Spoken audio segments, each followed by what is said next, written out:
city of Brookfield was incorporated in August of 1954, and at that time, Brookfield included 17.5 square miles and had a population of 7,900 people.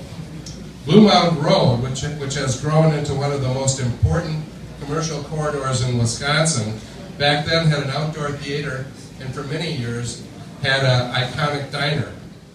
It has been a real pleasure to work with the Portillo's team during the development process. Portillo's restaurants have a period theme, and we appreciate the Brookfield restaurant having a 1950s diner period theme. We appreciate the Brookfield and Wisconsin touches to this restaurant, and I would particularly note that this is the first time a Bratwurst is on the Portillo's menu.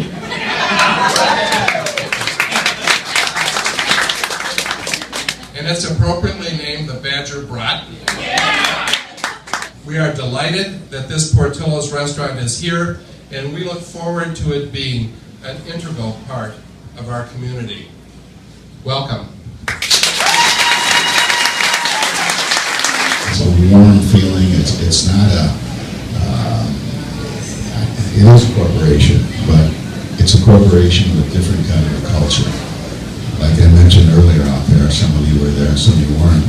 We have so many people that have been with this company for such a long period of time. And in this day and age, and in particular, in this particular type of business, it's really unusual. And it's because I'm such a warm and fuzzy guy. No, it's because I understand how the world works. As I was growing up, I had a lot of different jobs and being in the service, and there was one officer that, let me tell you a quick story, I'm going to bore you. When I was 17 years old, I was laying in a barracks. It was my first Thanksgiving away from home, and I was homesick, and Thanksgiving, I was waiting in my barracks for the mess hall to open up because I knew they were going to have turkey. And I was the only one in my company that, none of the officers or NCOs had asked to go to their house for dinner, because that's the way it was in the 1st Marine Division, especially the battalion I was in. It was a very close-knit battalion. The NCOs and the officers would ask the flunkies like me holidays to go to dinner. Nobody asked me. And I'm thinking, oh boy, I must really be a screw up. Then the door flew open, and a young lieutenant walked in and says, "Get dressed, Portillo, you come over to my house for dinner." He was an inspiration to me on how to treat people, because this guy, he had spent 34 years in the Marine Corps. He had 2 tours of them, and we're friends today. I watched the way he treated people. He would have people in our squad, in our platoon, they would jump off the balcony for this guy because of the way he treated them. He treated them with decency and respect, and understood the value of those people. He didn't look at them and say, "I'm an officer and you're not."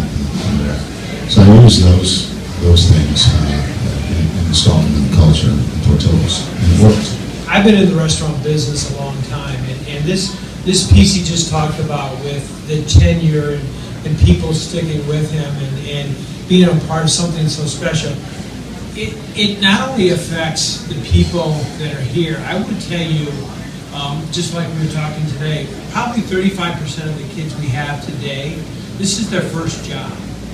So when you can mix people who have life experiences, understand life, and not only teach a person about a career or an opportunity or a job, but then also give them just kind of that little counsel on life in general. And yeah, there's bumps, there's hard things to do, and there's stories to talk about, but really bring it into reality. I mean, Dick made a really good comment when we were a small group about just getting kids to understand everything isn't instantaneous.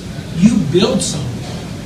It takes time to build a skill, a career, an education. And when you have people who've done it with credibility, like the team that's been built here, and just being proud to be a part of it, it really helps bridge that gap. And whether or not you connect to all of them, it's extremely important in my mind to get that kind of connectivity, to understand that success isn't on an iPad or an iPhone.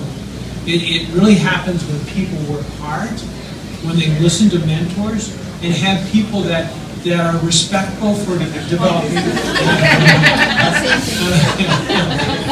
Dick, Dan McNeil, B93.3 FM. Portillo's has primarily been a Chicago company since 1963. With your first Wisconsin location, does that mean you're now a Packer fan?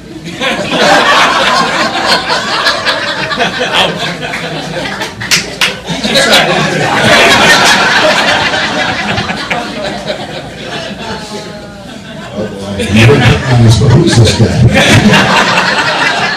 Hey, Nick, would you like to answer that? You know what? We're also in California. We have 2 in California, 2 in Arizona, Indiana, and Florida too. I mean, I can't be all those fans. So that answers your question. Yes and no. Thank these 3 gentlemen one more time.